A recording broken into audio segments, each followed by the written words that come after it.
É hora de entrevista importante aqui no Expresso CNN. Conversamos agora ao vivo com o gerente-geral de medicamentos da Anvisa, Gustavo Mendes, que mais uma vez faz a gentileza de nos atender. Gustavo, obrigada pela participação, bem-vindo. Olá, boa noite, como vocês estão? Tudo bem? Obrigado pela oportunidade. Tudo bem por aqui. Olha, eu queria começar, Gustavo, falando sobre esse estudo com a vacina da AstraZeneca, sobre a terceira dose, né? Porque essa discussão sobre terceira dose, dose de reforço, vem ganhando cada vez mais espaço e as pessoas estão ficando com muitas dúvidas. Então, eu queria que você explicasse por que esse estudo vai ser feito, foi autorizado pela Anvisa e em quanto tempo a gente deve ter alguma resposta em relação à necessidade real de reforçar essa vacina especificamente. A gente sabe que a ciência tem o tempo dela, mas dá para a gente traçar uma previsão?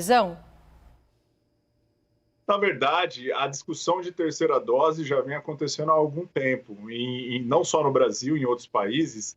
E a ideia é, nós precisamos de uma terceira dose se for realmente necessário, e nós precisamos ter no tempo exato, nem antes e nem depois. E é por isso que esse é o terceiro estudo que a gente está aprovando, com a avaliação do que a gente chama de dose de reforço. E aí a gente tem diferentes tipos, né? A gente tem dose de reforço que a gente chama de homóloga, ou seja, você reforçar com a mesma vacina que você já tomou, e tem a dose de reforço heteróloga, ou seja, aquela que você reforça com vacina diferente. Tudo isso precisa de dados, tudo isso precisa de informações, porque se a gente vacina com a mesma dose, será que a gente realmente vai ganhar algum benefício, vai ter ganho? Se a gente vacina com uma dose diferente, será que a gente mantém a eficácia, a gente vai manter a proteção? Então, tudo isso são dados que devem ser avaliados pelas agências reguladoras, devem ser dados científicos, porque não pode ser nada arbitrário, né? Então, é por isso que a gente está aprovando esses estudos. A gente espera que em breve a gente tenha resultados, né? São resultados que vão ser acompanhados muito de perto por nós, mas, assim, é só com esses dados que a gente vai conseguir avançar nessa discussão. Ô Gustavo, boa noite. A minha dúvida é sobre esses estudos de medicamentos, novos medicamentos. O presidente Jair Bolsonaro falou muito sobre isso no final de semana. Hoje o ministro da Saúde voltou a dizer que o Ministério da Saúde vai sim investigar, apurar, incentivar os estudos a respeito de remédios para combater a Covid. O que tem na Anvisa sobre isso? Qual a perspectiva? Dá para a gente ter esperança de que em breve no mundo e mesmo no Brasil teremos medicamentos, remédios para combater a Covid? Olá, Caio, tudo bem? Bem-vindo de volta também, né? Tô vendo que você estava em Bebedouro, aí perto da minha terra. Olha só, a gente aprovou mais de 100 estudos de medicamentos e produtos biológicos e vacinas aqui na Anvisa. São diferentes moléculas, tanto moléculas que atuam na fase viral da doença, quanto moléculas que atuam na fase inflamatória, que buscam prevenir casos graves, casos sintomáticos. Então, assim, a gente tem uma gama enorme de expectativa de medicamentos que estão por vir. A aprovação que a gente fez mais recente, da proxalutamida, é um desses, e que todos dependem, na verdade, de ter um resultado positivo. Para que a Anvisa possa aprovar, ou para qualquer agência reguladora possa aprovar um medicamento e colocar na bula que ele realmente vai ser indicado para esse tratamento, tem que ter um benefício maior do que o risco, e esse benefício tem que ser superior a um tratamento padrão, a um placebo. Então, sem esses resultados, ainda não dá. Pelo que a gente está acompanhando, temos umas perspectivas interessantes, sim, mas não dá para adiantar, até porque é uma doença nova, os estudos são novos e a gente vai acompanhar isso muito de perto. Sim, mas, Gustavo, o que é exatamente esse remédio? Porque é um bloqueador de hormônios masculino, que também foi usado em alguns testes para doenças como câncer. Por que ele está sendo estudado nesse momento para a Covid? Pois é, nos resultados anteriores, é importante esclarecer, a gente aprovou o que a gente chama de fase 3, né? A fase 3 é a fase final, ou a fase confirmatória dos estudos. Na fase confirmatória, o que a gente busca avaliar é, num grupo grande de pessoas, se realmente o produto vai ser eficaz, né, contra a Covid. E nesse caso específico da proxalutamida, o que a gente aprovou foi para pessoas que estão com casos leves a moderados. Então, a ideia é justamente que, antes da hospitalização, se use esse medicamento e a gente verifique o quanto ele pode prevenir a hospitalização. É um medicamento que, como você disse, que é um medicamento que foi já investigado para outras condições, ele é um antiandrogênico, então tanto câncer de próstata quanto outras condições hormonais, ele tinha mostrado um benefício, mas que nas fases 1 e 2, ou seja, em grupos pequenos de pessoas, já mostrou um resultado significativo. Então, por isso que a gente aprovou já com um grupo maior e a gente acredita que se der tudo certo, ele poderia sim se tornar uma arma para o enfrentamento. Mas é por isso, então, que ele só vai ser testado em homens, Gustavo? É isso mesmo. Por ser um antiandrogênico, por estar associado a esse uso já na população masculina, a gente aprovou dessa forma. Nós temos uma estreia hoje no Expresso CNN. Sidney Rezende está chegando com a gente para participar do jornal também, a partir desta segunda-feira. Sidney, seja muito bem-vindo. A gente fica felizes aqui de participar desse dia. Pode fazer sua pergunta para o Gustavo também. Obrigado, Roberto. Estou começando aqui numa entrevista de gala. Você sabe que, Gustavo, eu não quero impedir aí a corrente da amizade de vocês, não, mas 2 observações. Não atrapalha alguém da Anvisa ouvir se falar por aí que o medicamento é bom, é ótimo, maravilhoso, se ele sequer foi aprovado ainda, ou dizer assim, vai ter a 3ª dose e tal, marcar data, aquela coisa toda, quando também não foi aprovada? Como é que se quebra, vamos dizer assim, esse tipo de antecipação se vocês não aprovaram ainda? Bem-vindo, Sidney. Realmente, a gente, desde o começo da pandemia, a gente tem enfrentado essa situação, né? E eu acho que de todos os lados.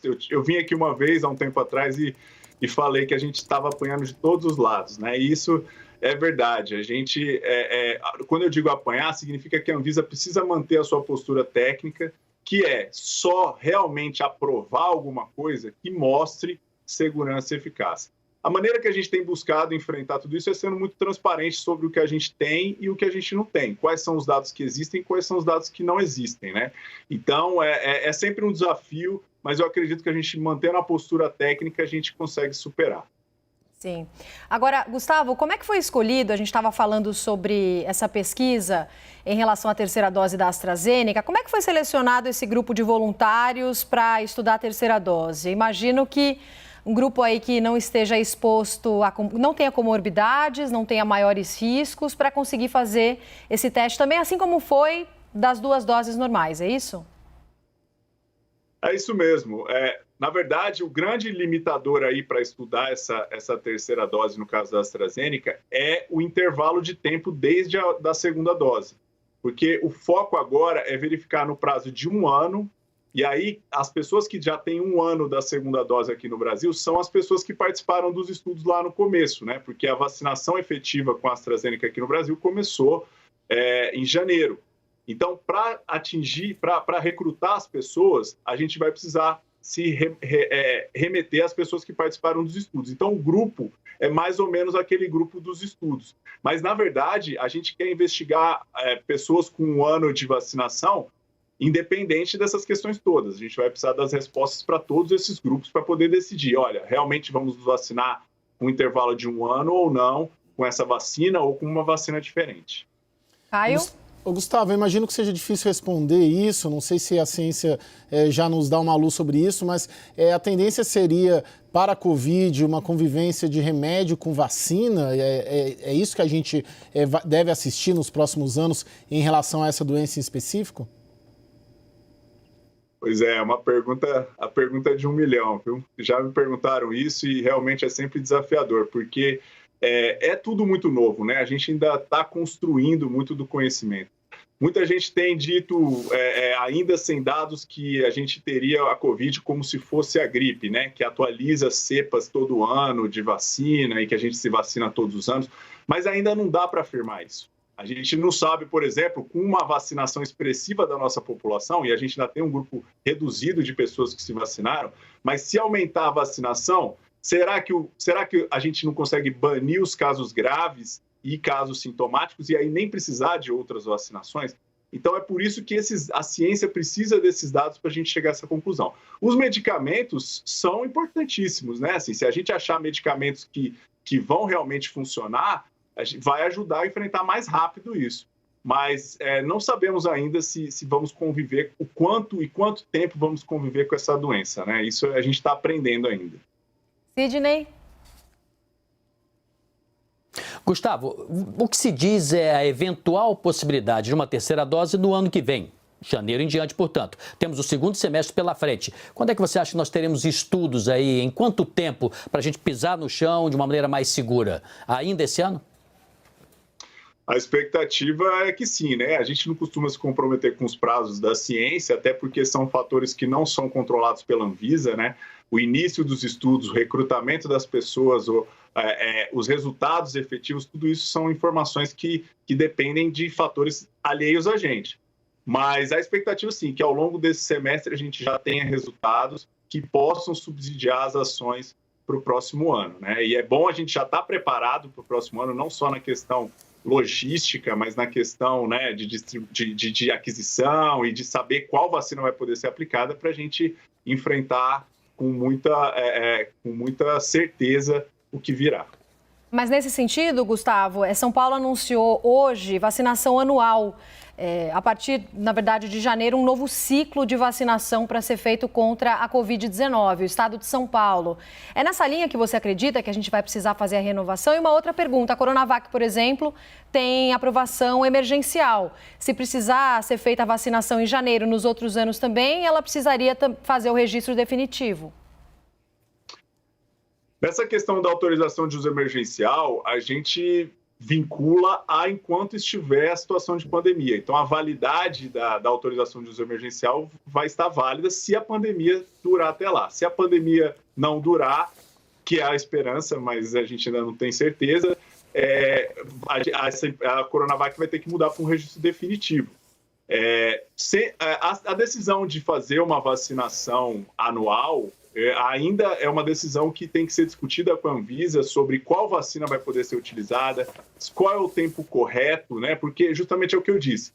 Se nós tivermos uma tecnologia diferente, a vacinação pode não ser anual, pode ser até um tempo menor. Se for uma tecnologia igual, também precisamos desses resultados. Então, isso são todas questões que a gente vai ter que discutir e eu acredito que ao longo desse semestre a gente vai obter dados que possam trazer essa segurança para a decisão mais correta.